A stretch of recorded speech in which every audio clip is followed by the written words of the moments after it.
राधे राधे साथियों, आज फिर से आपका यथार्थ अकेडमी में तहे दिल से हार्दिक अभिनंदन करती हूँ।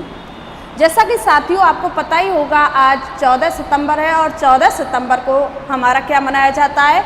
हिंदी दिवस मनाया जाता है। यदि मैं बात करूँ हिंदी को कब राजभाषा के रूप में स्वीकार किया गया था, तो ये भी आपको पता होना चाहिए। हिंदी को राजभाषा के रूप में 14 सितंबर 1949 को स्वीकार किया गया था और हिंदी दिवस की आज मैं आपको बहुत बहुत बधाई देना चाहती हूँ। आगे बात करते हैं मेरे प्यारे साथियों हिंदी के स्वरों की। किसकी? हिंदी के स्वरों की। ये मैं पिछली क्लास में भी आपको बता चुकी हूँ कि हिंदी व्याकरण में स्वरों की संख्या कितनी होती है। स्वरों की संख्या 11 होती है। यदि आपसे यही प्रश्न इस प्रकार किया जाए कि स्वरों के भेद कितने होते हैं, तो आपको यहाँ कंफ्यूज नहीं होना है, क्योंकि एनसीईआरटी के तहत 6 से 12 तक की जो पुस्तक हैं, पाठ्य पुस्तक हैं, उनके अंतर्गत स्वरों के भेद 3 बताए गए हैं। जबकि प्रतियोगी परीक्षा की दृष्टि से देखा जाए तो स्वरों के भेद 6 बताए गए हैं। यदि मैं बात करूं 6 कौन कौन से होते हैं, तो ये 3 आपके 6 में ही आने वाले हैं। 3 कौन कौन से होते हैं? 3 होते हैं आपके, पहला है ह्रस्व, दूसरा है दीर्घ और तीसरा है प्लुत। इसके बारे में मैं कल चर्चा कर चुकी हूँ, कल की वीडियो में आप देख लीजिएगा। ह्रस्व होता है, ह्रस्व का मतलब होता है कम। क्या होता है? कम। ये समय एवं मतलब उच्चारण के आधार पे ये बांटे गए हैं। उच्चारण में लगने वाले समय के आधार पर ये बांटे गए हैं ह्रस्व, दीर्घ और प्लुत। मैं ह्रस्व की बात करूं तो प्यारे साथियों, ह्रस्व का अर्थ होता है कम। जिन स्वर ध्वनियों के उच्चारण में कम समय लगे उन्हें क्या कहते हैं? ह्रस्व। ह्रस्व का दूसरा नाम भी मिलता है मूल स्वर, और मूल स्वर का भी दूसरा नाम मिलता है एकमात्रिक स्वर, और एकमात्रिक का दूसरा नाम भी मिलता है लघु स्वर। कितने नाम हो गए? 4। कौन कौन से?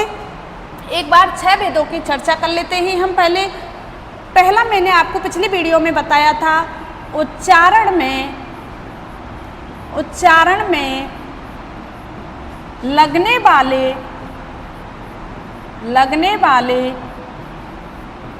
समय के आधार पर। किसके आधार पे प्यारे साथियों? समय के आधार पर। उच्चारण में लगने वाले समय के आधार पर। किसके आधार पर? समय के आधार पर। कितने वर्गीकरण किए गए हैं? 3, ह्रस्व, दीर्घ और प्लुत। ह्रस्व, दीर्घ और प्लुत किसके आधार पर? लगने वाले समय के आधार पर। साथियों दूसरे हेडिंग की बात करते हैं, दूसरे स्वर के भेद की बात करते हैं, तो दूसरा भेद होता है आपके होठ तो होते हैं, तो होठ को हम क्या कहते हैं? ओष्ठ। ओष्ठाकृति के आधार पर। किसके आधार पर? ओष्ठाकृति के आधार पर। कितने भेद माने गए हैं स्वरों के? किसके आधार पर? ओष्ठाकृति के आधार पर। कितने भेद होते हैं? 2, वृत्ताकार और अवृत्ताकार। यदि मैं आपसे बात करूं मुखाकृति के आधार पर। किसके आधार पर? मुख के आधार पर। मुखाकृति के आधार पर। तो मुखाकृति के आधार पर कितने भेद माने गए हैं? मुखाकृति के आधार पर होते हैं 4 भेद। इसकी चर्चा हम आगे करने वाले हैं, इनकी भी चर्चा हम आगे करने वाले हैं। 4 कौन कौन से होते हैं? समृत, अर्धसमृत, विव्रत, अर्धविव्रत। आपसे पूछ लिया जाएगा कि मुखाकृति के आधार पर स्वरों के वर्गीकरण होता है, स्वर कितने प्रकार के होते हैं। ऑप्शन में आपके सामने होंगे विकल्पों में 2, 3, 4, 5। आपको आंसर सही करना है 4। यदि आपसे प्रश्न किया जा रहा है कि ओष्ठाकृति के आधार पर स्वर कितने होते हैं या फिर स्वरों के भेद हैं 2, 3, 4, 5, तब आपका आंसर होना चाहिए 2। आगे चर्चा करेंगे इसके बारे में भी। चौथा है आपका जिह्वा के आधार पर। मुख के अंदर आपकी जिह्वा होती है, जिह्वा के आधार पर। अब जिह्वा के आधार पर भी आपके स्वरों का वर्गीकरण किया जा चुका है। जी हाँ, किसके आधार पर? जिह्वा के आधार पर, आप साइंस में पढ़ते हो अग्र, मध्य और पश्च, तो कितने भेद माने गए हैं इसके आधार पर? 3 भेद माने गए हैं, अग्र, मध्य और पश्च। यदि मैं 5वें पॉइंट की बात करूं, उच्चारण में लगने वाले समय के आधार पर पहला हो गया, दूसरा हो गया होठों के आधार पर, कहने का तात्पर्य है ओष्ठाकृति के आधार पर, तीसरा हो गया मुखाकृति के आधार पर, चौथा हो गया आपका जिह्वा के आधार पर। यदि मैं 5वें पॉइंट की बात करूं तो 5वां पॉइंट होता है आपका उत्पत्ति के आधार पर। आपसे ये क्रम नहीं पूछा जाएगा कि पहले नंबर पर कौन सा स्वर आता है, दूसरे नंबर पर कौन सा स्वर आता है। आपको जहाँ जैसा भी याद है, आपको तो सिर्फ इनके वर्णों की संख्या और इनके भेदों का नाम याद रखना है, बाकी का आपसे ये नहीं पूछा जाएगा कि आप इनको सीरियल वाइज लगाइए, कुछ नहीं होता, इनके क्रम भी नहीं होते। आपका मन करे, जी चाहे तो आप उष्टाकृति को पहले लिख सकते हो, आप उत्पत्ति के आधार पर पहले लिख सकते हो, उच्चारण के आधार पर पहले लिख सकते हो। 6वां है आपका भेद कौन सा? उच्चारण के आधार पर, उच्चारण स्थान के आधार पर, उच्चारण स्थान के आधार पर। किसके आधार पर? उच्चारण स्थान के आधार पर, उच्चारण स्थान के आधार पर। जी हाँ, किसके आधार पर? उच्चारण स्थान के आधार पर। इसी को हम दूसरा रूप भी दे सकते हैं, हवा का मुख व नाक से निकलने के आधार पर। ये भी भेद कई बार आपके सामने होता है।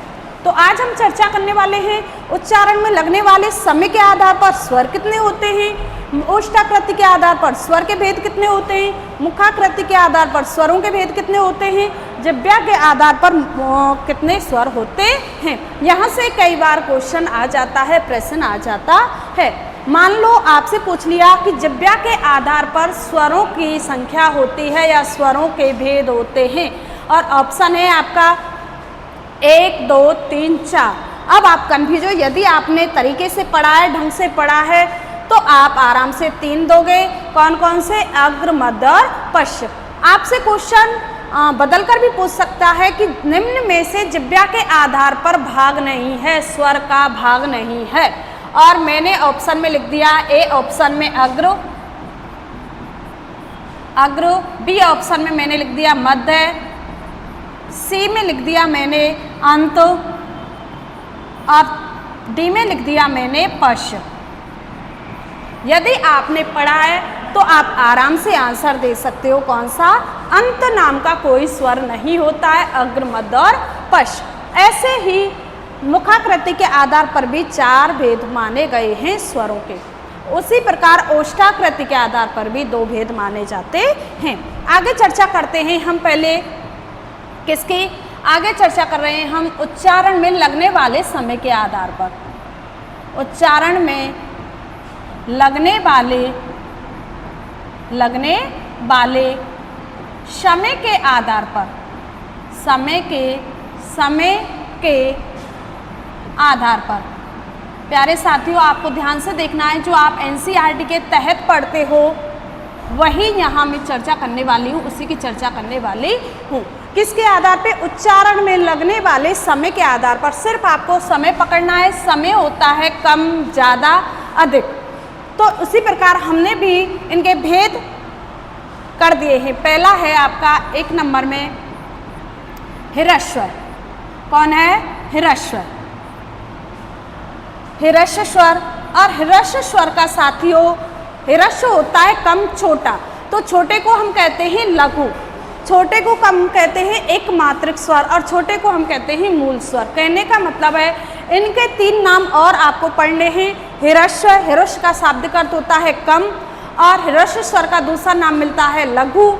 मैं लिख देती हूँ आपके सामने लघु, और इसी का दूसरा नाम मिलता है आपके सामने एक मात्रिक।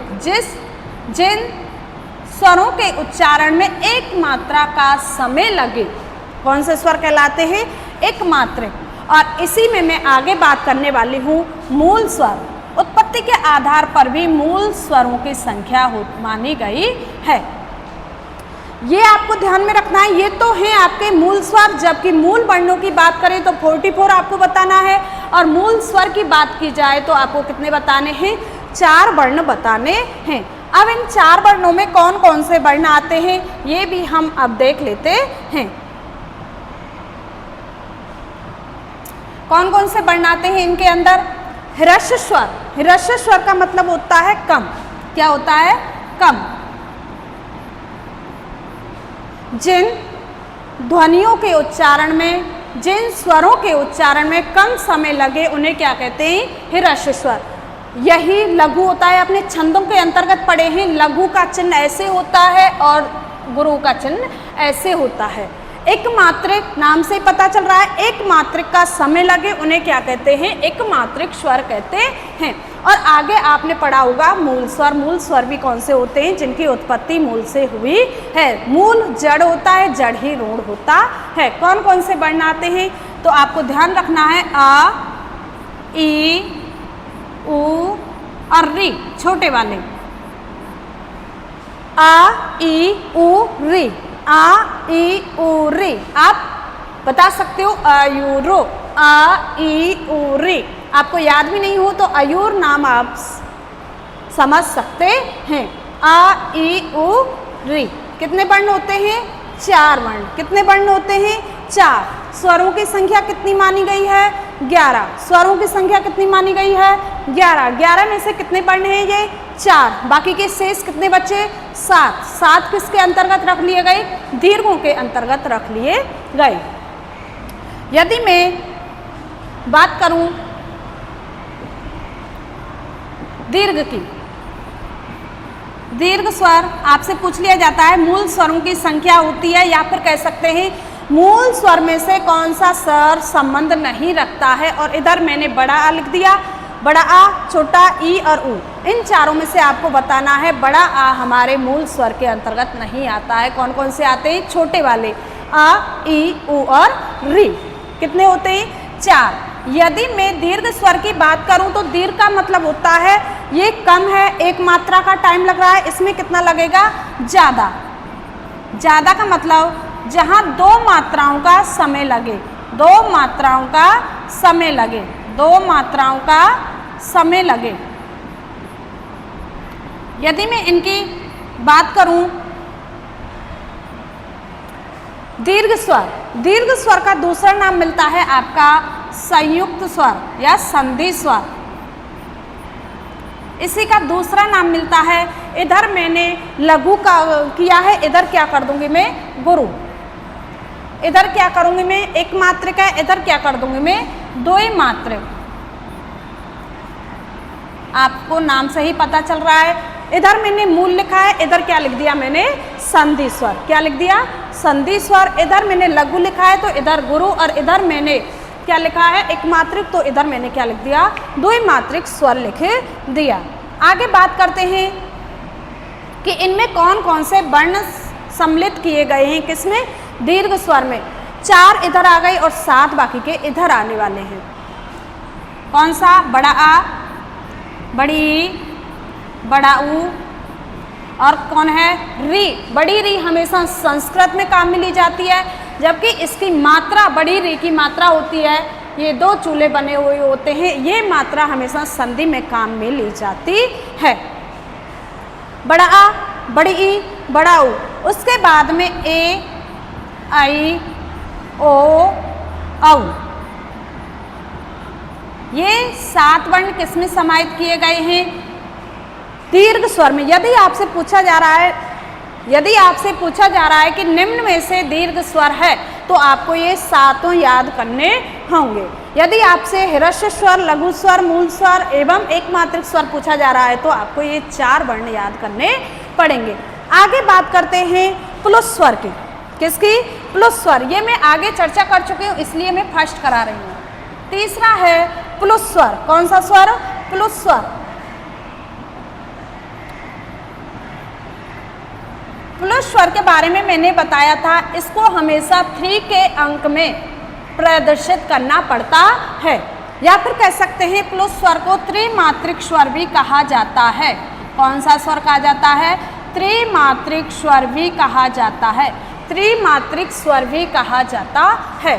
क्या इसके अंतर्गत वर्ण आते हैं? नहीं, क्योंकि हमारी हिंदी वर्णमाला में 11 ही स्वर होते हैं 4 स्वर हमने मूल स्वर को, ह्रस्व स्वर को दे दिए और 7 स्वर हमने दीर्घ स्वर के अंतर्गत रख दिए। प्लस स्वर के लिए कोई भी वर्ण नहीं बचा है, कोई भी स्वर नहीं बचता है, इसीलिए इसके अंतर्गत इनमें कोई भी वर्ण नहीं आता है। इनमें मतलब प्लस स्वर में इनमें कोई वर्ण नहीं आता है, नहीं आता है। जी हाँ बच्चों, इनमें कोई भी वर्ण नहीं आता है, सिर्फ और सिर्फ इसे 3 अंक से प्रदर्शित किया जाता है। आगे चर्चा करें, फिर इसका प्रयोग कहाँ किया जाता है प्लस स्वर को, तो मैं कल भी बता चुकी हूँ आपको, संबोधन में, चीखने में, चिल्लाने में, संगीत में, इनमें इनका प्रयोग किया जाता है। किसका? प्लस स्वर का। ये भी कई बार परीक्षा में पूछ लिया गया है। संबोधन शब्द में प्रयोग हुआ है, किस स्वर का प्रयोग किया गया है? तो किस स्वर का प्रयोग किया गया है? प्लस स्वर का। ये संबोधन शब्द ही आ चुका है, संगीत और चीखना नहीं आया है। अब तक एग्जाम में संबोधन ही पूछा गया है कि संबोधन स्वर में किस स्वर का प्रयोग किया जाता है। तो ना तो दीर्घ का किया जाता है, ना ही ह्रस्व का किया जाता है। किसका किया जाता है? प्लस स्वर का प्रयोग किया जाता है। ये ओम शब्द कई बार आ चुका है एग्जाम में। ओम शब्द कई बार एग्जाम में पूछा जा चुका है। जैसे राखी नाम की लड़की सड़क पर खड़ी है, क्या मैं उसको सामान्य रूप से बुला सकती हूँ? नहीं। क्यों? मुझे उसको चिल्लाना पड़ेगा, बुलाने के लिए चिल्लाना पड़ता है। चिल्लाने के लिए मैं 3 अंक को प्रदर्शित करती हूँ। क्यों? क्योंकि जो ये खी है, इस पर जब मैं आवाज़ लगाऊंगी तो ये हमेशा खी एकदम से ध्वनि मेरे कानों में ही पड़ती है। और जो ये खी की ध्वनि है, एक ही मात्रा है, इस पर खिंचाव होता है, बल पड़ता है। इसीलिए किसका अंक का प्रदर्शित करते हैं? 3 अंक को प्रदर्शित करते हैं। जैसे मैंने कहा राखी संगीता, संगीता, तो मैंने इस पर बल दिया, तो नामों के हमेशा पीछे और ओम उच्चारण में मध्य में बल पड़ता है, इसीलिए यहाँ हमें प्लस स्वर का प्रयोग करना पड़ता है। ये तो हुए आपके एनसीईआरटी के तहत तीनों भेद, कौन कौन से? ह्रस्व, दीर्घ और प्लुत। यदि मैं बात करूँ प्रतियोगी परीक्षा की दृष्टि से, तो ये फर्स्ट में आते हैं। कौन सा? उच्चारण में लगने वाले समय के आधार पर भेद होते हैं। उम्मीद करती हूँ यहाँ तक आपकी समझ में आया होगा। नेक्स्ट पॉइंट की बात करते हैं ओष्ठाकृति के आधार पर। किसकी? ओष्ठाकृति के आधार पर। जी हाँ साथियों, ओष्ठाकृति के आधार पर स्वरों का वर्गीकरण हुआ है 2 प्रकार से। कितना? 2 प्रकार से। होठ हमारे कितने प्रकार से हो सकते हैं? 2 ही प्रकार से हो सकते हैं। या तो हम इन होठों को गोल बना सकते हैं, या फिर इन होठों को हम चपटे बना सकते हैं। इसी आधार पर ओष्ठाकृति के आधार पर कितने भेद माने गए हैं? 2 भेद माने गए हैं। यदि हम गोल बनाते हैं तो पहला बनता है कौन सा? वृत्ताकार। वृत्त का मतलब होता है गोल। जिन ध्वनियों में, जिन स्वर ध्वनियों के उच्चारण में हमारे होठ गोल हो जाते हैं, मैं जरूरी नहीं समझती हूँ यहाँ डेफिनेशन लिखना, क्योंकि वहाँ टाइम खराब होता है। वृत्ताकार से ही आपको समझना होगा। वृत्ताकार में हमारे होठ कैसे हो जाते हैं? गोल। वृत्त का अर्थ होता है गोल। अब समझना है, जिन स्वर ध्वनियों के उच्चारण में हमारे होठ गोल हो जाते हैं उन्हें क्या कहते हैं? वृत्ताकार कहते हैं। क्या कहते हैं? वृत्ताकार कहते हैं। वृत्ताकार। जिन ध्वनियों के उच्चारण में ऐसे 11 स्वरों में से कौन कौन सी ध्वनियाँ हैं, कौन कौन से स्वर हैं जिनके उच्चारण में हमारे होठ गोल हो जाते हैं, ये आपको समझना है। तो कौन कौन सी ध्वनियाँ हैं आप एक बार समझो। तो इसमें आती हैं आपकी ऊ। तो ऊ का उच्चारण करते हैं तो हमारे होठ कैसे होते हैं? गोल हो जाते हैं। इसके बाद में बड़ा ऊ, तो इसके उच्चारण में ऊ तो कैसे हो गए? हमारे होठ गोल हो जाते हैं। ओ और औ, ये 4 ऐसे वर्ण हैं जिनके उच्चारण में हमारे होठ हमेशा कैसे हो जाते हैं? गोल हो जाते हैं। अब आपसे पूछ लिया जाएगा ओष्ठाकृति के आधार पर वृत्ताकार का स्वर है तो आपको बताना होगा। मैंने ऑप्शन लिखे यहाँ ओ, ई, री, ए। ओष्ठाकृति के आधार पर वृत्ताकार का भाग है। ओष्ठाकृति के आधार पर वृत्ताकार का भाग है। अब आपको आंसर देना है कौन सा है। यदि आपने पढ़े वृत्ताकार और वृत्ताकार, यदि आपने डेफिनेशन अपने माइंड में रख ली, मस्तिष्क में रख ली, तो आप आराम से कर सकते हो कि जिन ध्वनियों के उच्चारण में हमारे होठ गोल होते हैं और गोल ई नहीं, री नहीं, ए नहीं, गोल किस में होंगे, ओ, तो इसमें क्या होगा आंसर आपका ए आंसर होगा। उसी प्रकार बात करते हैं हम अवृत्ताकार। किसके, अवृत्ताकार। तो मेरे प्यारे साथियों अवृत्ताकार का शाब्दिक अर्थ की बात कर लेते हैं। अवृत्ताकार का शाब्दिक अर्थ होता है चपटे। जिन ध्वनि चिन्हों में हमारे होठ चपटे होते हैं ना कि गोल, तो क्या कहलाते हैं, अवृत्ताकार कहलाते हैं। कितनी संख्या मानी गई है, 7। बाकी के शेष सभी, इन 4 शेष सभी किस में रखे गए हैं, अवृत्ताकार में रखे जाते हैं। पहले तो आपको याद होना चाहिए वृत्ताकार अवृत्ताकार किसके भेद है, ओष्ठाकृति, क्योंकि होठ हमारे वृत्त और अवृत्त 2 प्रकार से बनते हैं। तो किसके आधार पर बांटती है, होठों के आधार पर या ओष्ठाकृति के आधार पर बांट चुके हैं। यदि मैं इसमें वर्णों की बात करूं, ये वर्ण वेरी इंपॉर्टेंट, यहीं से परीक्षा में आते हैं। आपसे कुछ नहीं पूछेगा, या तो पूछेगा ओष्ठाकृति के आधार पर कितने भेद होते हैं, या फिर इन वर्णों को पूछेगा।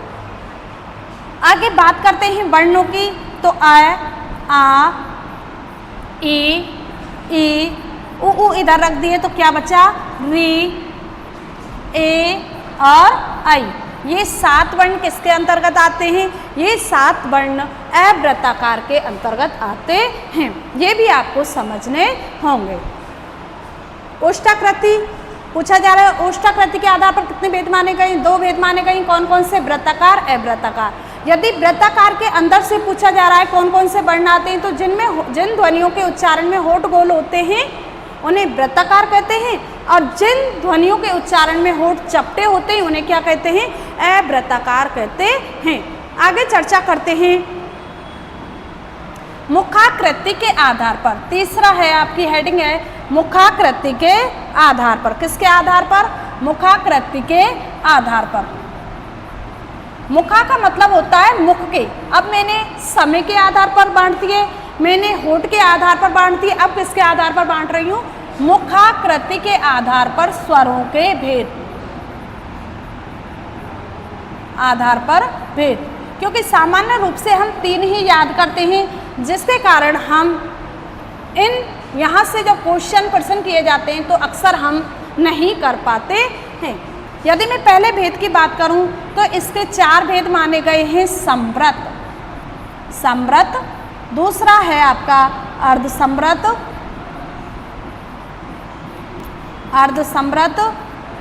तीसरे भेद की बात करूं तो विव्रत,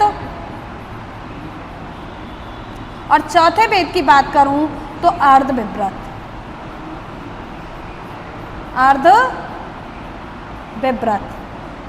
यदि मैं समृत की बात करूं, समृत का शाब्दिक अर्थ होता है कम।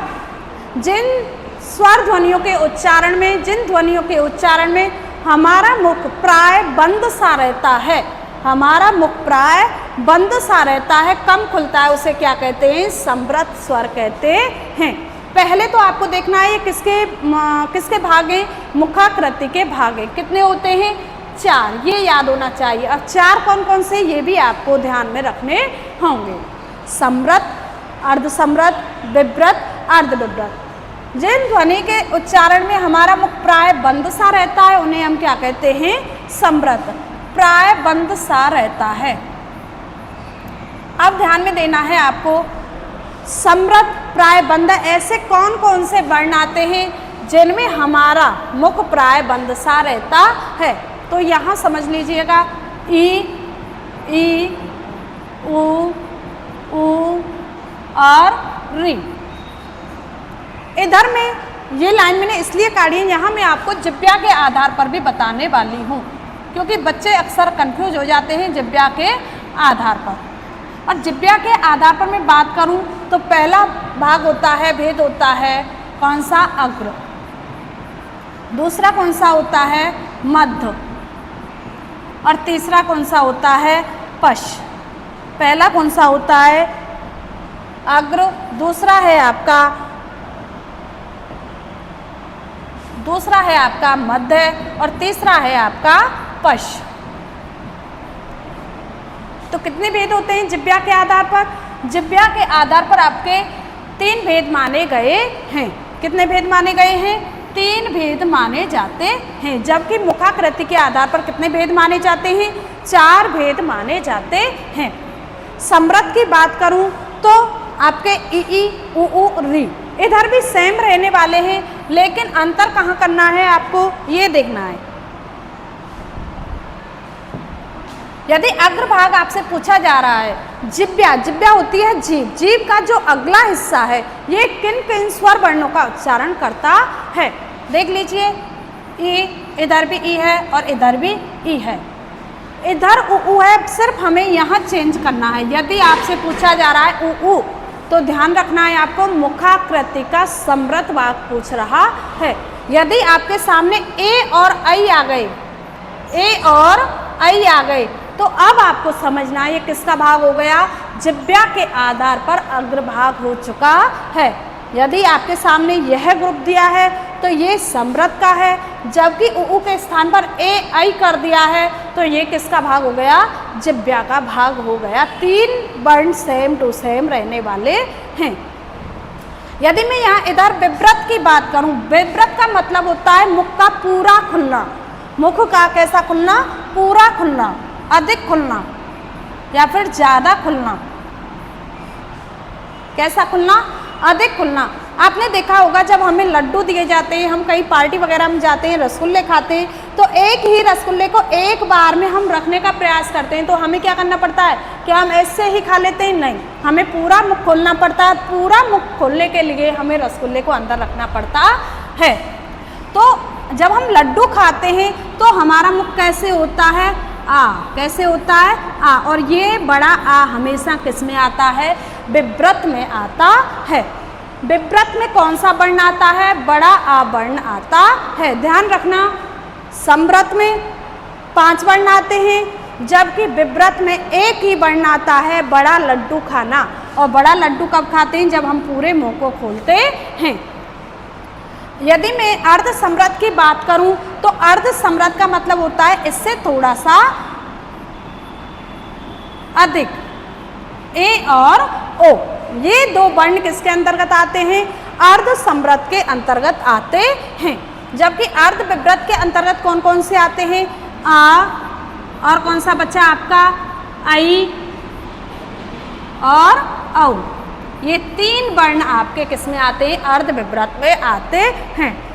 सबसे ज़्यादा पूछा जाता है विव्रत या समृद्ध। सबसे ज़्यादा कहाँ से पूछे जाते हैं प्रश्न, समृद्ध भाग आता है। समृद्ध भाग एग्जामिनर इसीलिए रखता है क्योंकि समृद्ध जैसा ही आपको दूसरा मुख, दूसरा चेहरा भी आपको देखना पड़ता है। और यही क्या होते हैं, बच्चे कंफ्यूज होते हैं। समृद्ध का जैसा चेहरा है ई, उ, री, वैसा ही चेहरा किसका है, जिह्वा के आधार पर अग्रभाग का है। सिर्फ थोड़ा सा यहाँ चेंजिंग है, यहाँ उ आते हैं जबकि इधर ए आई आते हैं। इसीलिए बच्चों की भीड़ को काटने के लिए यहाँ से क्वेश्चन बनाए जाते हैं। समृद्ध भाग अधिकांशतः कई परीक्षाओं में भी पूछा जा चुका है, ई, उ और री। आपको ये ध्यान में रखने होंगे। यदि आपसे विव्रत, आपको समृद्ध के साथ विव्रत जोड़ना है, ऐसे याद होंगे, विव्रत बड़ा लड्डू बड़ा आ। यदि फिर मैं कहूँ अर्ध समृद्ध की तो छोटी ए और छोटा ओ। यदि मैं बात करूँ अर्ध विव्रत की तो छोटा आ हमेशा अर्ध विव्रत में आता है और ए और आई। यदि मैं इधर जिह्वा के आधार पर बात करूं तो अग्र का मतलब होता है आगे का हिस्सा, जीभ का कौन सा हिस्सा, आगे का। जबकि मैं मध्य की बात करूं तो जीभ का जो मध्य वाला हिस्सा है उसे कहते हैं हम मध्य। और पश्च, मध्य में कौन सा वर्ण है, छोटा। कौन सा वर्ण है, एक ही वर्ण आता है मध्य के अंतर्गत। किसके, मध्य के अंतर्गत एक ही वर्ण आता है। इधर विव्रत में एक वर्ण आया है बड़ा आ, मध्य में यदि आपसे पूछा जा रहा है कि जिह्वा के आधार पर मध्य भाग है, आपके सामने दे दिए ए, ऐ, ओ और आपका आ, तो आपने यदि पढ़े हैं तो आराम से आप सही करके आने वाले हैं। क्योंकि बच्चों का अक्सर क्या होता है, बहाना बनाते हैं। जैसे स्कूल जाना पड़ता है, बच्चों को बारिश देखी तो क्या करते हैं, या फिर बारिश पड़ती है तो कहते हैं कि भाई जब तक बारिश पड़े, जब तक कि स्कूल का टाइम नहीं निकल जाए। या फिर बच्चे क्या बहाना बनाते हैं, पेट दर्द किसी को नहीं दिखता है और सर दर्द भी किसी को नहीं दिखता है। बच्चे क्या करते हैं, कराते हैं, और कराते हुए क्या कहते हैं, मम्मा आज मुझे स्कूल नहीं जाना है। यदि मम्मा 4-5 बार उनसे नाम से भी पुकारेंगे तो आ ही शब्द निकलेगा, कैसे कराते हुए। तो ध्यान रखना मध्य में कौन सा होता है, आ, और बड़ा लड्डू किसमें खाता है, मुखाकृति के आधार पर विव्रत भाग में। यदि मैं बात करूं पश्चिम में, तो शेष सभी अग्र में जो आ गए, मध्य में जो आ गए, इनको छोड़कर शेष सभी 11 स्वरों के जितने भी बचे हैं शेष किस में आ जाते हैं, पश्चिम में। यहाँ मैं शेष सभी भी लिख सकती हूँ, और यदि आपको यहाँ देखना है तो मैं लिखकर बताती हूँ। इधर आपका बड़ा आ नहीं आया है, ई आ गए, इधर आपका ऊ और ऊ आने वाला है, री भी आ चुकी है, ए आई आ चुकी है, तो बच्चे कौन कौन से, ओ और औ। ये वर्ण आपके पश्च में आते हैं, या फिर आपको ये 2 मालूम है तो आप लिख सकते हो शेष सभी। तो ये क्या है आपके, यही मैंने तुलनात्मक दृष्टि से आपको जिह्वा प्लस मुखाकृति को समझा दिया है। मुखाकृति के यदि अग्रभाग की बात करती हूँ तो आपको याद होना चाहिए, अग्र मुखाकृति नहीं, जिह्वा के आधार पर, सॉरी, जिह्वा के आधार पर अग्रभाग की बात करती हूँ तो आपको ए ऐ ध्यान में रखना है, बाकी का सेम है, और सम्रत में आपको ऊ और ऊ का ध्यान रखना है। ये तो हुए आपके मुखाकृति के आधार पर स्वरों के भेद और जिह्वा के आधार पर स्वरों के भेद। आगे बात करते हैं हम किसके आधार पर, तो हमारा बच्चा है उत्पत्ति के आधार पर स्वरों के भेद। किसके आधार पर, उत्पत्ति के आधार पर स्वरों के भेद। कौन सा चल रहा है, ये 5वां नंबर चल रहा है। उत्पत्ति के आधार पर, उत्पत्ति के आधार पर स्वरों के भेद। उत्पत्ति के आधार पर, उत्पत्ति के आधार पर स्वरों के भेद कितने माने गए हैं, 2, जो कि हम ह्रस्व के अंदर और दीर्घ के अंदर पढ़ चुके हैं, वही आपको यहाँ भी पढ़ने हैं। पहला है मूल स्वर, आपको पता होना चाहिए मूल स्वर के अंदर कौन कौन से वर्ण रखे गए हैं, और दूसरा है आपका संधि स्वर। मूल स्वर आपको पता होना चाहिए, मूल होती है जड़ और जड़ होते हैं रूढ़। कितने रखे गए हैं, इनके अंतर्गत 4 वर्ण रखे गए हैं। कौन कौन से, आ ई उ री, आ ई उ री। कौन कौन से वर्ण हैं, आ ई उ और री। कितने वर्ण हो गए, 4। जबकि संधि स्वर के आधार पर जहाँ संधि के नियम लागू हो जाते हैं, संधि का वर्णों से किस किस प्रकार से निर्माण हुआ है उनके बारे में चर्चा करेंगे। इन्हें संयुक्त स्वर के नाम से भी जाना जाता है। इन्हें किसके नाम से जाना जाता है, संयुक्त नाम से भी जाना जाता है, संयुक्त स्वर। और संयुक्त व्यंजन कौन कौन से होते हैं, क्षय, त्रय, ज्ञ और श्रय। क्षय, त्रय, ज्ञ और श्रय। जबकि संधि स्वर और संधि स्वर का दूसरा नाम भी क्या मिलता है, संयुक्त स्वर। आपसे कैसे भी पूछ सकता है, ये एग्जामिनर की मर्जी होती है। तो आपको ध्यान में रखने हैं, कितने होते हैं, 7 होते हैं। 4 इधर और 7 इतने, मैं पहले भी चर्चा कर चुकी हूँ इनके बारे में। बड़ा आ, बड़ी ई, बड़ा ऊ, री इधर आ गया, ए आई ओ और औ। अब यहाँ से आपकी संधि स्टार्ट होती है, यहाँ से आपके संधि के नियम लागू हो जाते हैं। यदि आपको ये वर्गीकरण आ गए तो आप संधि को आराम से तोड़ सकते हो। इसलिए आज हम पहले इनको समझेंगे और उसके बाद में आगे उच्चारण स्थान के आधार पर स्वरों को समझने वाले हैं। मैंने लिखा है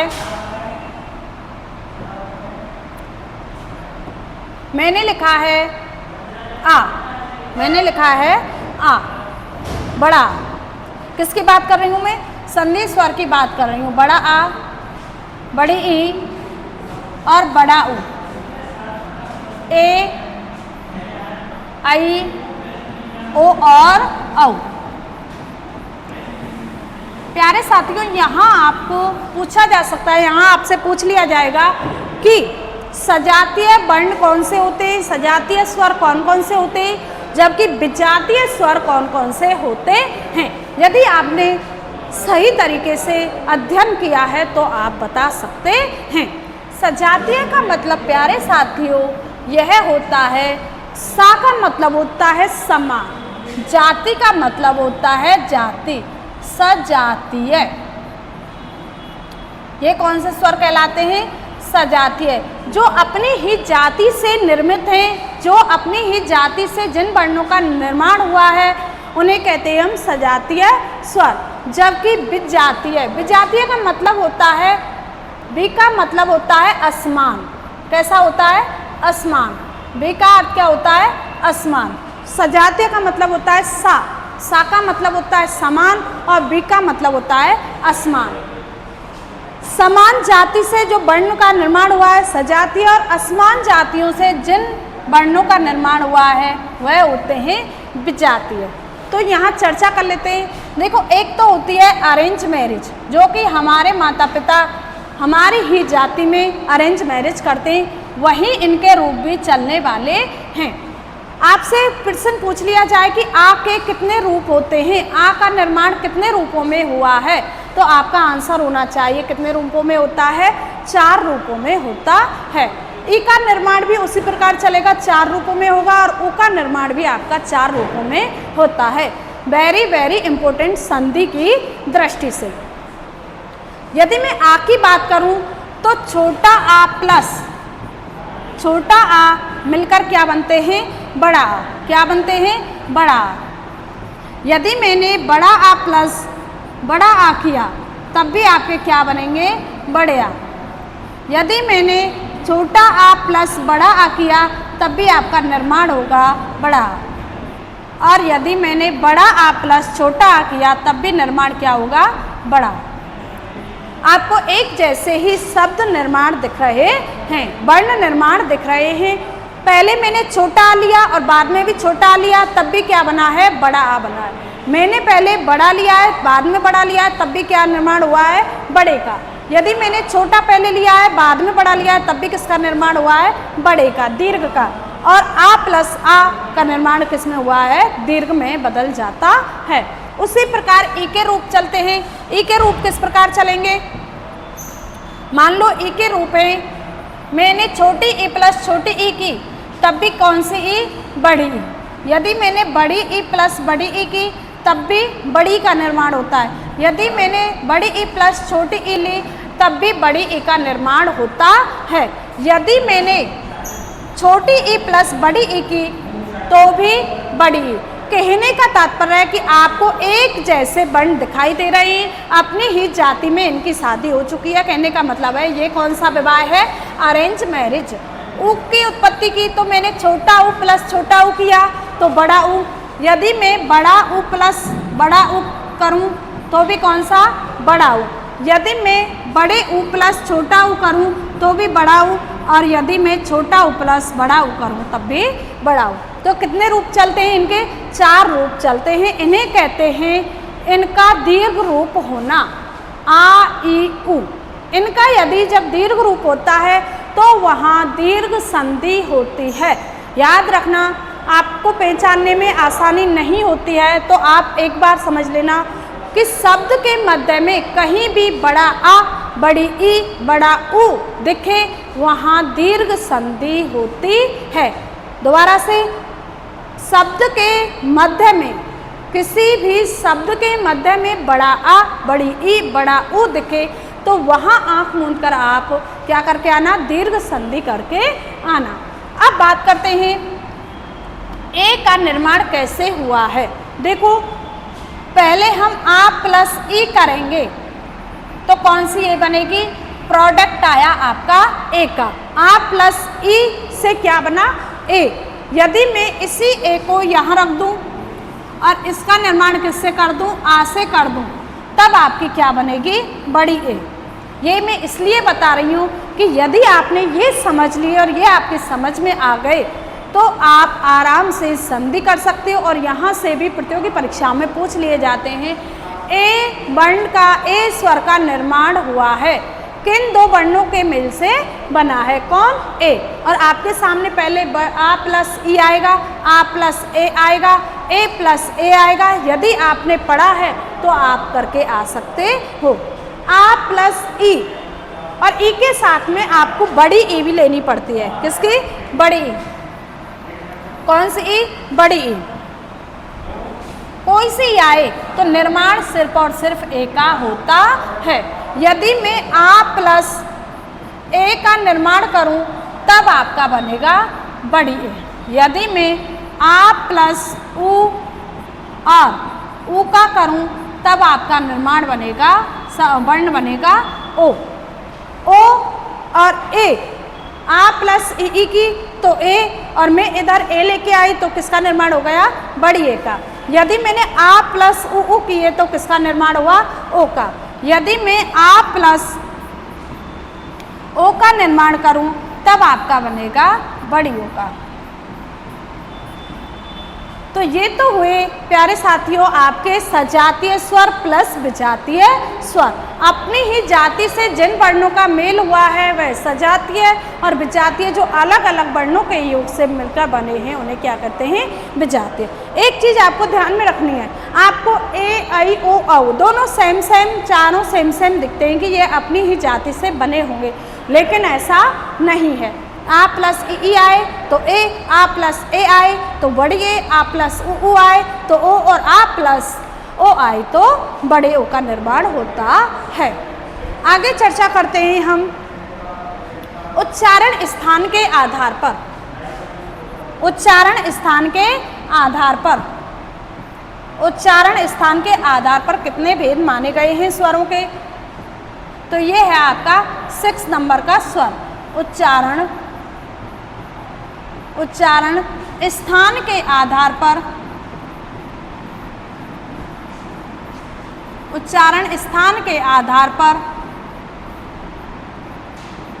कितने भेद माने गए हैं। उच्चारण स्थान के आधार पर आपके 2 माने गए हैं। कितने माने गए हैं, 2 माने गए हैं।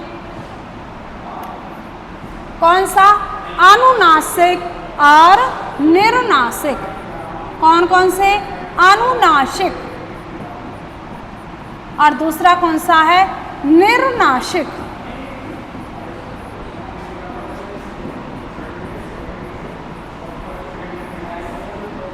तो साथियों यहाँ समझना है, अनु का शाब्दिक अर्थ होता है अनु उपसर्ग, और अनु उपसर्ग का शाब्दिक अर्थ होता है साथ में।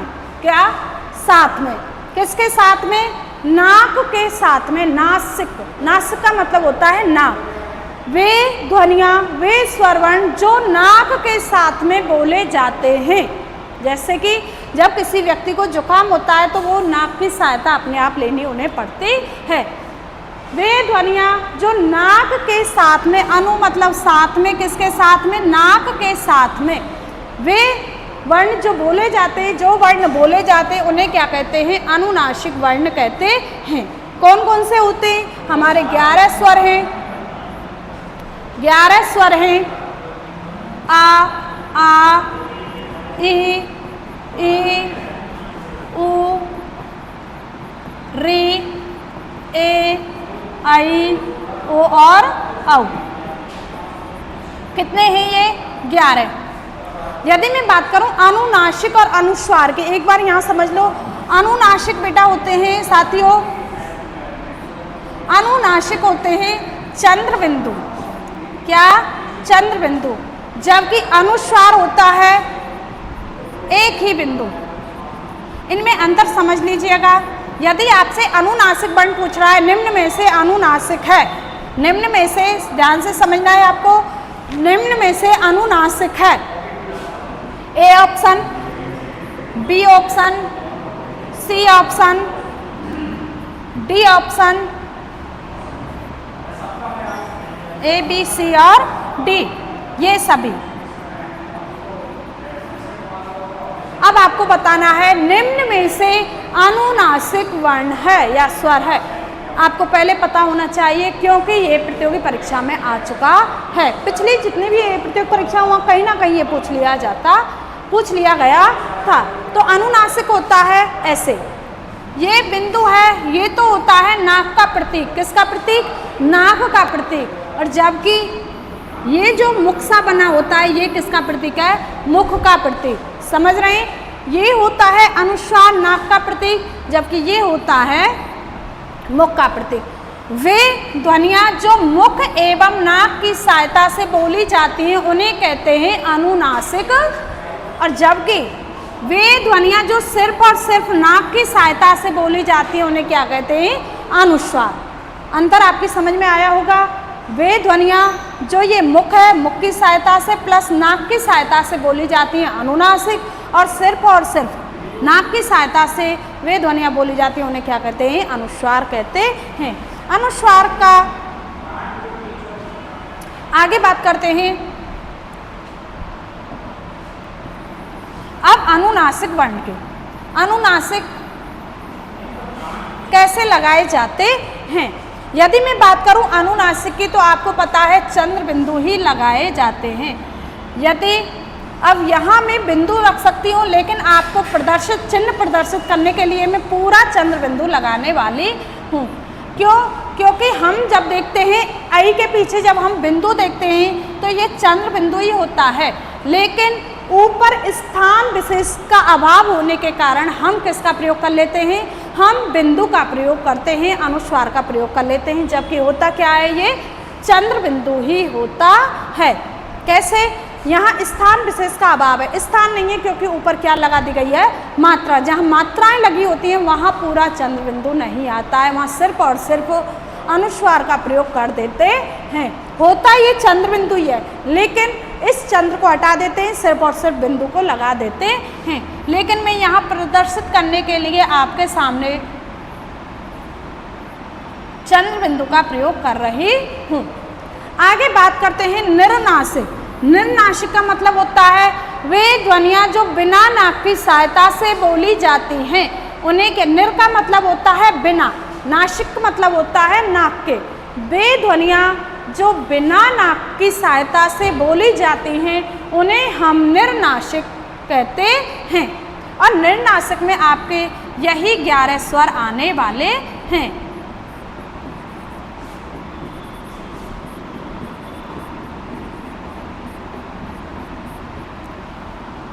अब हमें री का कई बार हमें री का जो स्थान है उसके बारे में पता होना चाहिए। हमेशा री का स्थान बड़े ऊ के बाद में ही निर्धारित किया गया है। तो ये भी आपको ध्यान में रखना है कि री हमारी किस स्थान पर आती है। तो बिना स्वर के, बिना नाक की सहायता से जो वर्ण उच्चारित होते हैं उन्हें क्या कहते हैं? यहाँ निर्नासिक। यदि नाक की सहायता से होते तो अनुस्वार लगता, लेकिन ये क्या नहीं है? नाक की सहायता से नहीं बोले जाते हैं, तो इसीलिए कैसे रहने वाले हैं? सिंपल रहने वाले हैं। कैसे रहने वाले हैं?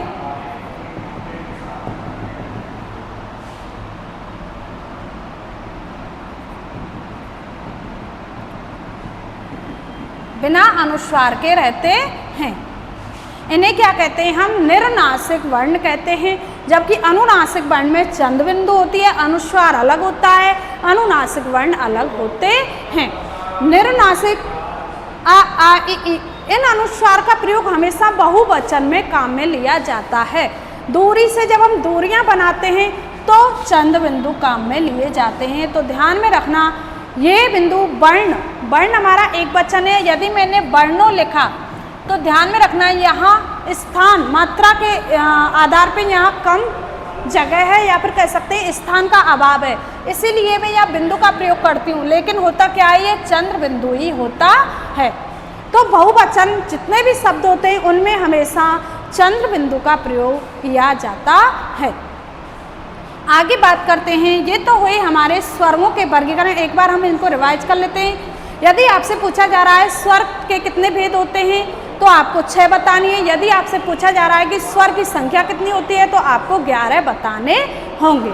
यदि आपसे पूछा जा रहा है मुखाकृति के आधार पर स्वरों के भेद होते हैं तो आपका आंसर 4 होना चाहिए, समृत, अर्धसमृत, विव्रत और अर्धविव्रत। यदि आपसे पूछा जा रहा है कि जब्या के आधार पर कितने भेद माने गए हैं स्वरों के, तब आपका आंसर जीव के आधार पर 3 भेद होते हैं, अग्र, मध्य और पश्च। इसके अंतर्गत आने वाले कौन कौन से वर्ण हैं एक बार आप देख लीजिएगा, जो मैंने अभी वीडियो में आपको करवाए हैं। आगे उच्चारण स्थान में लगने वाले समय के आधार पर, लगने वाले समय के आधार पर कितने भेद माने गए हैं? 3, ह्रस्व, दीर्घ और प्लुत। यदि आपसे पूछा जा रहा है कि जब्या हो गई, मुखाकृति, ओष्ठाकृति के आधार पर कितने भेद माने गए हैं तो आपको 2 बताने हैं। हमारे होंठ एक तो गोल होते हैं और एक हमारे चपटे होते हैं, तो कितने भेद माने गए? वृत्ताकार और अवृत्ताकार। और लास्ट वाला आपका था ये, हाँ, एक आता है उत्पत्ति के आधार पर, तो उत्पत्ति के आधार पर भी कितने भेद माने गए हैं? 2, एक तो मूल स्वर, दूसरा संधि स्वर। यदि मैं बात करूं हवा का मुख व नाक से निकलने के आधार पर, या फिर कह सकते हैं उच्चारण स्थान के आधार पर स्वरों के कितने भेद होते हैं तो आपको बताने हैं 2, अनुनासिक और दूसरा है निरनासिक। अनु का शाब्दिक अर्थ होता है साथ में, निर का होता है बिना साथ में। तो अनुनासिक का यदि आपसे पूछा जा रहा है वर्ण तो हमेशा ध्यान रखना उस पर चंद्र बिंदु होगी। ये मैंने चंद्र बनाया है, ये मुख का प्रतीक होता है जबकि बिंदु नाक का प्रतीक होता है, ऐसे ध्यान में रखना। जबकि ये बिंदु है ये सिर्फ नाक का प्रतीक होता है। अनुस्वार हमेशा नाक की सहायता से बोले जाते हैं, जबकि अनुनासिक आपके मुख व नाक की सहायता से बोले जाते हैं। ये तो वर्गीकरण हुआ आपका स्वर का। आगे चर्चा करते हैं आज हम व्यंजन की। वर्णों के कितने भेद होते हैं? 2, स्वर और व्यंजन।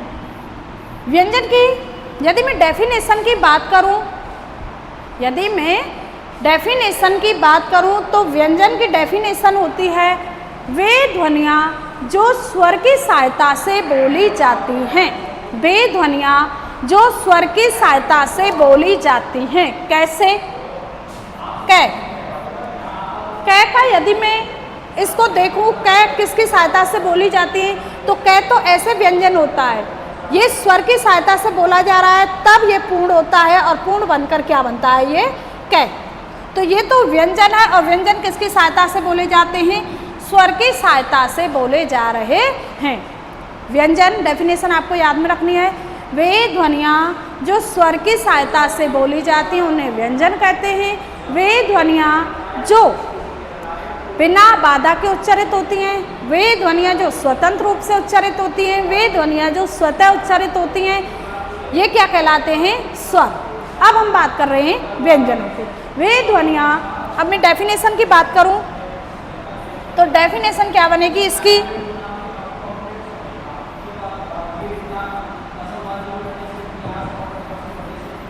डेफिनेशन बनने वाली है इसकी परिभाषा। परिभाषा की बात करें तो परिभाषा होती है वे ध्वनियाँ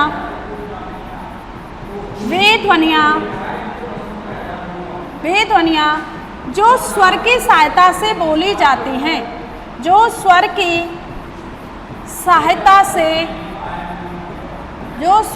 सहायता से बोली जाती हैं या फिर उच्चारित होती हैं।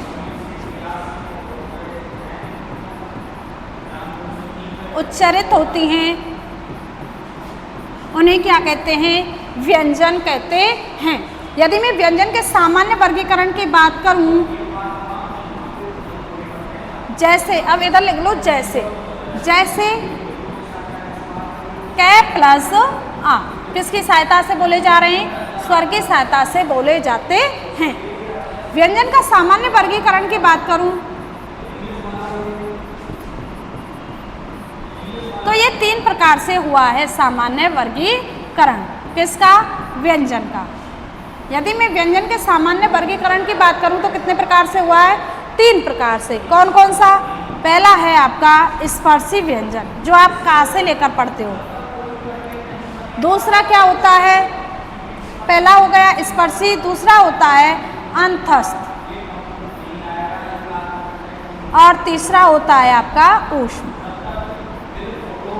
ये जो आपके 33 व्यंजन हैं इनका सामान्य वर्गीकरण इस प्रकार किया गया है कि स्पर्शी व्यंजन के अंतर्गत कौन कौन से वर्ण आते हैं, अंतस्थ वर्ण के अंतर्गत कितने वर्ण आते हैं, जबकि ऊष्म व्यंजन के अंदर कौन कौन से वर्ण आते हैं, इनके बारे में चर्चा कर लेते हैं। पहला है आपका स्पर्शी व्यंजन। पहले हम चर्चा करने वाले हैं स्पर्शी व्यंजन की। साथियों, स्पर्शी का मतलब या स्पर्शी का अर्थ क्या होता है? साथियों, स्पर्शी का अर्थ होता है एक दूसरी ध्वनियों को छूकर चलना, एक दूसरी ध्वनियों को टच करते हुए चलना, छूकर चलना क्या कहलाता है? स्पर्शी व्यंजन कहलाता है। स्पर्शी व्यंजन में कितने वर्ग रखे गए हैं पहले आपको ये भी याद होने चाहिए। का वर्ग, आगे चा की लाइन आती है तो इसे क्या कहते हैं हम? चा वर्ग। आगे टे की लाइन आती है तो टे वर्ग। आगे तय, क्रम से पढ़ना है, तय वर्ग। और नेक्स्ट है पे, तो क्या होगा? पे वर्ग। कितने वर्ग हैं? 5। कै वर्ग, चय वर्ग, टे वर्ग, पे वर्ग, तय वर्ग और पे वर्ग। तो कै वर्ग में कचट तब बोलते हैं इसे। कै वर्ग में कौन कौन से वर्ण आते हैं? यदि मैं कै वर्ग की बात करूं तो मुझे व्यंजन लिखना है, स्वर को निकालना है। कै हलंत, खे, खे के बाद में गे और गे के बाद में घे और ने, ठीक है। आगे चय, चय के बारे में बात करें तो चय, छय, जय, झय और ने, इसे यम भी कहते हैं। तय वर्ग, टे, ठे, डे, ढे, ने, ते, थे, दे, धे और ने। जबकि पे, पे, पे,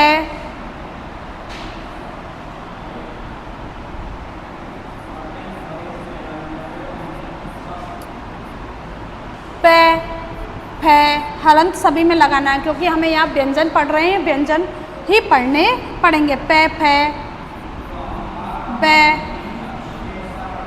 भे और ये क्या है आपके स्पर्शी व्यंजन।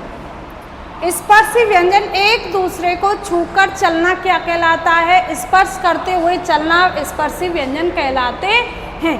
यदि आपसे स्पर्शी व्यंजनों की संख्या पूछी जाए तो का से लेकर माँ तक, का से लेकर माँ तक जिनकी संख्या अधिक है, कितने वर्ण हो गए? 25। 5 का ग्रुप है।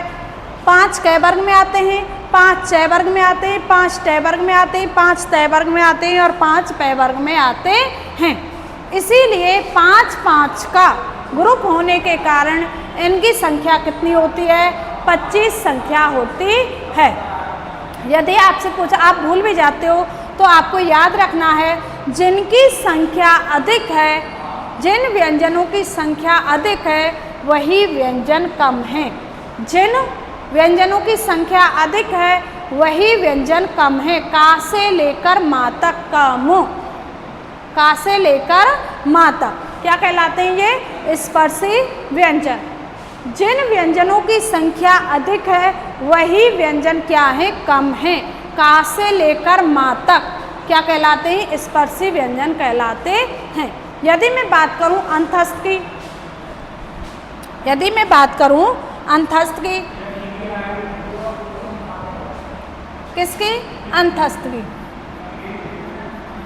अंतस्थ वर्ण होते हैं, अंत मतलब अंदर। श्वास वायु, जिन ध्वनियों के उच्चारण में, जिन व्यंजन ध्वनियों के उच्चारण में हमारी श्वास वायु अंदर की तरफ खिंचती है, अंदर की तरफ जाती है, उन्हें क्या कहते हैं? अंतस्थ व्यंजन कहते हैं। मैं सामान्य वर्गीकरण की बात कर रही हूँ व्यंजन के, तो व्यंजन के सामान्य वर्गीकरण में दूसरा कौन है? अंतस्थ। और अंतस्थ के अंतर्गत 4 वर्ण रखे गए हैं। य के बाद में किसका स्थान आता है? रे, ल और व। ये 4 वर्ण किसके अंतर्गत रखे गए हैं? अंतस्थ वर्ण के, अंतस्थ व्यंजन के अंतर्गत रखे जाते हैं। यदि बात की जाती है ऊष्म की, यदि बात की जाती है ऊष्म की, तो ऊष्म में, यदि बात की जाती है ऊष्म व्यंजन की, तो ऊष्म का अर्थ होता है गर्म। ऊष्म का शाब्दिक अर्थ होता है गर्म। क्या होता है? गर्म। तो गर्म का अर्थ होता है ऊष्म। ऊष्म का होता है वे व्यंजन ध्वनियाँ जिनके उच्चारण में एक घर्षण उत्पन्न होता है और गर्म सांस वायु मुख से बाहर की तरफ निकलती है, उन्हें कहते हैं हम ऊष्म व्यंजन। क्या समझे? कि वे व्यंजन ध्वनियाँ, वे व्यंजन ध्वनियाँ जिनके उच्चारण में घर्षण पैदा होता है, और दूसरा जब घर्षण पैदा होगा, एक दूसरे से वर्ण टकराएंगे, घर्षण पैदा होगा, तो गर्म सांस वायु मुख के द्वारा बाहर निकलती है, उन्हें कहते हैं ऊष्म। ऊष्म में आपको आधा सा दिख रहा है, तो समझ लेना इसी के अंतर्गत आपके तीनों सा आने वाले हैं। लेकिन तीनों सा का आपको क्रम याद रखना होगा। कैसे? पहले ये सा आता है, इसे कहते हैं हम तालु सा। क्या कहते हैं? तालु सा। क्या कहते हैं? कई बार परीक्षा में पूछा जाता है, और उच्चारण की दृष्टि से व्यंजन जो हैं वेरी वेरी इंपॉर्टेंट होते हैं। आपसे पूछ लिया सा का उच्चारण स्थान है तालु, मूर्धा, दंत, ओष्ठ। यदि आपने पढ़े तो आराम से आप बता सकते हो। सा ये होता है आपका कौन सा? दंत। कौन सा होता है? दंत। लेकिन इस सा के नीचे कौन सा सा आता है? तो आपको पता होना चाहिए मूर्धन्य सा। कौन सा सा? मूर्धा। देखो, उच्चारण स्थान के आधार पर जो हमारे व्यंजन वर्ण हैं उनको 5 रूप दिए गए हैं, 5 भागों में बांटा गया है। कंठ, तालु जो ऊपर वाला हिस्सा है, जीभ से ऊपर वाला, ये मूर्धा, और आपका दंत और आपके ओष्ठ, ये 5 प्रकार से बांटे गए हैं। यदि आपसे इस सा के बारे में पूछ रहा है, ये सा का निर्धारण स्थान है, निर्धारित स्थान है, तो आपको बताना होगा इस सा का निर्धारित स्थान कौन सा होता है? इस सा का होता है दंत। कौन सा होता है? दंत। इस सा का उच्चारण स्थान कौन सा होता है? तालु। इसका सा का मूर्धा, इस सा का दंत। यदि आपसे ऊष्म व्यंजन ही पूछे जा रहे हैं तो आपको स, स, सा और एक होता है हा। ये हा हमेशा विसर्ग के श्रेणी में आते हैं। तो मेरे प्यारे साथियों, उम्मीद करती हूँ आपकी समझ में आया होगा। आज के लिए इतना ही, फिर कल पढ़ते हैं।